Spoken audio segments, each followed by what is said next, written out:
प्रणाम friends. Soul journey and soul path family में आप सभी का स्वागत है और दिल से अभिनंदन उन सभी डिवाइन सोल्स का जिन्होंने आज पहली बार हमारी सोल फैमिली को ज्वाइन किया है। फ्रेंड्स, अगर आप मेरे विचारों से रिलेट कर पाते हैं, अगर वीडियो आपको पसंद आता है तो प्लीज़ लाइक करना ना भूलें। लाइक कीजिए, शेयर कीजिए और मेरा ये प्रयास कैसा लगा कमेंट बॉक्स में अपनी राय अवश्य लिखें ताकि ये चैनल ग्रो अप करने में मुझे मदद मिल सके।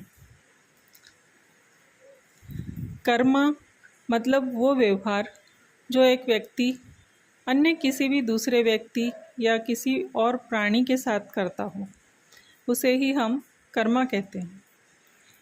आज हम कर्मा से रिलेटेड कुछ चर्चा करेंगे। हमारा वो व्यवहार जो या फिर हमारे परिवार के साथ हो, पड़ोसी के साथ हो, मित्र से हो या किसी अननोन पर्सन के साथ, हम सबके साथ कैसा व्यवहार करते हैं, कैसा बर्ताव करते हैं। और ना कि सिर्फ व्यवहार बल्कि इवन हमारी सोच, हमारे भाव, हमारे थॉट्स भी कर्मा को ही क्रिएट करते हैं। इसीलिए प्रत्येक व्यक्ति से व्यवहार करते वक्त हमें ये देखना चाहिए कि क्या हम दूसरों के साथ सही व्यवहार कर रहे हैं या नहीं। कहीं हमारी किसी बात से या किसी कृत्य से सामने वाला हर्ट तो नहीं हो रहा है। और हम ये तभी देख पाएंगे जब हम दूसरे व्यक्ति के स्थान पर खुद को रखकर देखना सीख जाएंगे। तभी हम जान पाएंगे कि हमने जो बात, जो शब्द किसी से बोले हैं, यही शब्द अगर कोई और हमसे बोलता तब हम कैसा महसूस करते। जब हमारी सोच को हम इतना प्योर कर पाएंगे तभी फिर ये पॉसिबल होगा कि हमारी वजह से दूसरा कोई भी इंसान हर्ट ना हो पाए। इसका हम ध्यान रख सकेंगे।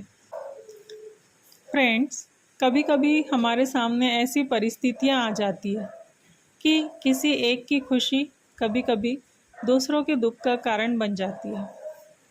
परंतु ऐसे समय हम वो कर सकते हैं जो सही तो हो, पर हमारे शब्दों को सही साचे में ढालकर किसी का दुख थोड़ा कम भी कर सकते हैं। दिल, दिमाग और सोल, ये 3 लेवल है जहाँ से हमारे विचार और हमारे भाव क्रिएट होते हैं। माय ब्यूटीफुल सोल्स, विचार और भाव, इन दोनों में बहुत अंतर होता है। भाव वो कहलाते हैं जो हमारे मन पर अस्पष्ट रूप से उभरते हैं, और जब ये भाव हमारे दिमाग तक पहुँचते हैं तब दिमाग इसे अपनी काबिलियत के हिसाब से विचारों में परिवर्तित करता है। हमारा जो माइंड है वो एक ऐसा मास्टर है जिसकी सारी क्वालिटीज़ इस समाज और इस दुनिया से सीखी हुई होती है, मतलब कि बाहरी दुनिया से। माइंड की सारी ट्रेनिंग बाहरी दुनिया से ही हुई होती है, जहाँ से ये फरेब, चालाकी, मैनिपुलेशन, ज्वेलसी, सेल्फिशनेस और ना जाने इस तरह की कितनी ही क्वालिटीज़ और सीखा हुआ होता है। और ये माइंड हमेशा दिल पर कंट्रोल करना चाहता है, क्योंकि दिमाग तो दिल को हमेशा से ही बेवकूफ़ समझता आया है। परंतु फ्रेंड्स, आप शायद नहीं जानते, प्रत्येक मनुष्य का दिल बहुत प्योर होता है, और ये दिल ही है जो हर इंसान को हमेशा सही सलाह देने की कोशिश ज़रूर करता है। परंतु जो लोग अपनी ज़िंदगी को दिमाग से ही ड्राइव करते हैं, कुछ सालों में फिर उनका दिल गूंगा और बहरा होने लगता है। शुरुआती दौर में हर इंसान का दिल उसे सही गाइड करता ज़रूर है, परंतु अगर उसकी वैल्यू न की जाए तो वो मौन हो जाता है और फिर आपकी ज़िंदगी की सारी बागडोर आपके दिमाग के हाथों में ही चली जाती है। और जो लोग सिर्फ दिमाग से ही अपनी ज़िंदगी की गाड़ी को ड्राइव करते हैं, उनकी ज़िंदगी में फिर अच्छाई की राह पर चलने के रास्ते जो परिवर्तन होने हैं उसके सारे रास्ते बंद होने लगते हैं। फ्रेंड्स, हमारा दिल बहुत ही खूबसूरत पार्ट है हमारे शरीर का, जो सिर्फ प्यार करना जानता है। जो लोग दिल की सुनकर चलते हैं उनके जीवन में दया, करुणा और प्रेम के रास्ते खुलने लगते हैं। परंतु जब हमारा दिल और दिमाग विपरीत दिशा में भागने लगे, तब आपको बहुत सोच समझ कर ही किसी बात का डिसीज़न लेना चाहिए। जब किसी फैसले पर हमारे दिल और दिमाग दोनों की मुहर लग जाए, तभी वह फैसला सही हो सकता है। पर अगर किसी बात को करने से दिल मना कर रहा हो और दिमाग हाँ कर रहा हो, तब बहुत हद तक वह निर्णय गलत होने के चांसेस हो सकते हैं। और जब हमारे दिल और दिमाग एक ही अलाइनमेंट में आ जाते हैं, मतलब टोटली बैलेंस हो जाते हैं, हर बात पर दोनों की इकट्ठी रजामंदी होने लगती है, उस परिस्थिति में लिया हुआ कोई भी कर्म गलत नहीं हो सकता। वैसे फ्रेंड्स, हम ये कैसे पहचानेंगे, किस आधार पर हम ये तय कर पाएंगे कि कौन सा कर्म सही है और कौन सा कर्म गलत? इसको जानने के लिए 3 आधार हैं।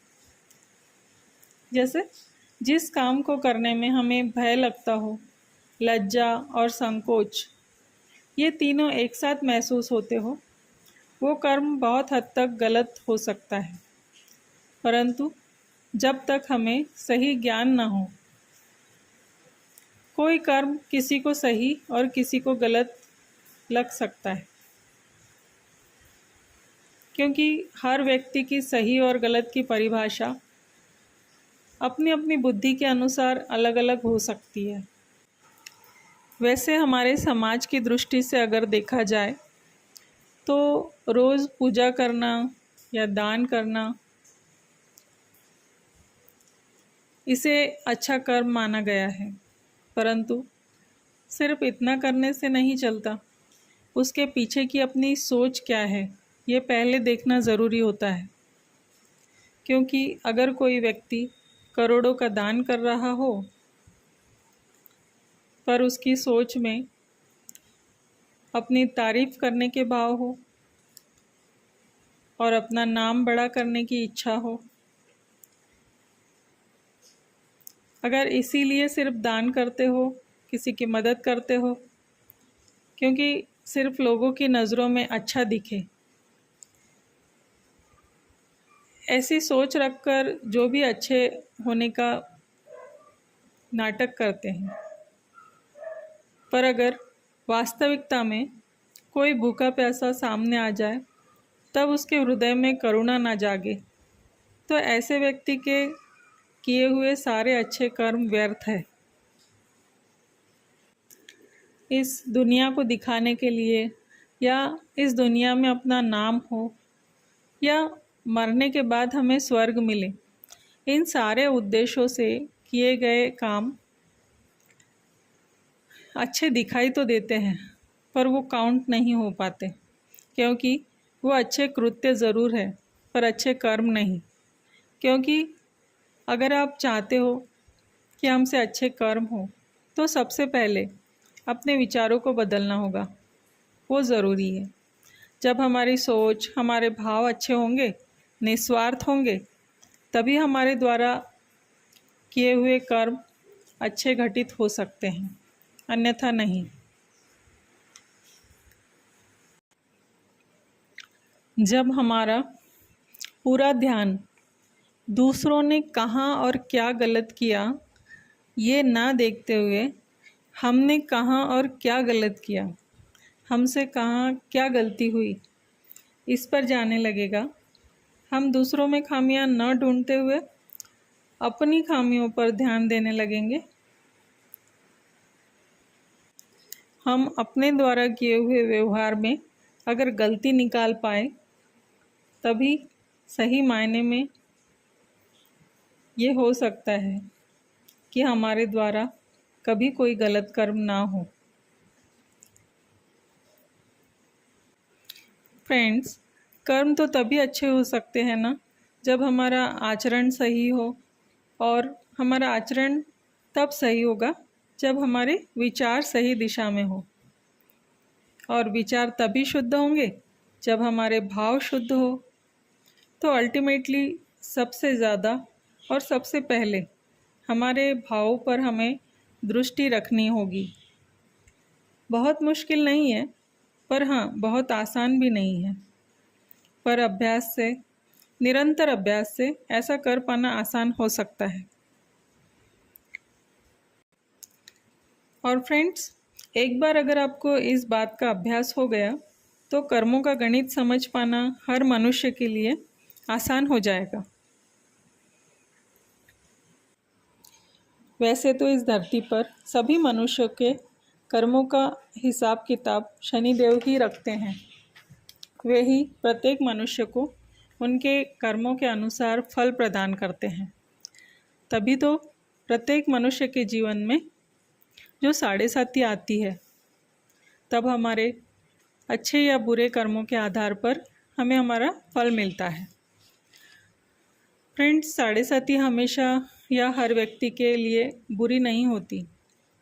अगर हमारे पास्ट लाइफ के अच्छे कर्म ज़्यादा हो तो मनुष्य को साढ़े साती में भी बहुत अच्छे परिणाम देखने को मिलते हैं। हर मनुष्य को नहीं पता होता कि कब उसके जीवन में साढ़े साती चल रही है। इस वजह से अगर कुछ अच्छा घटित होता भी हो तब वो उससे रिलेट नहीं कर पाते। हर व्यक्ति के जीवन में 3 बार साढ़े साती आती है, और उसी दौरान हमें हमारे पूर्व के कुछ बैलेंस कर्मा को भी चुकाना पड़ता है।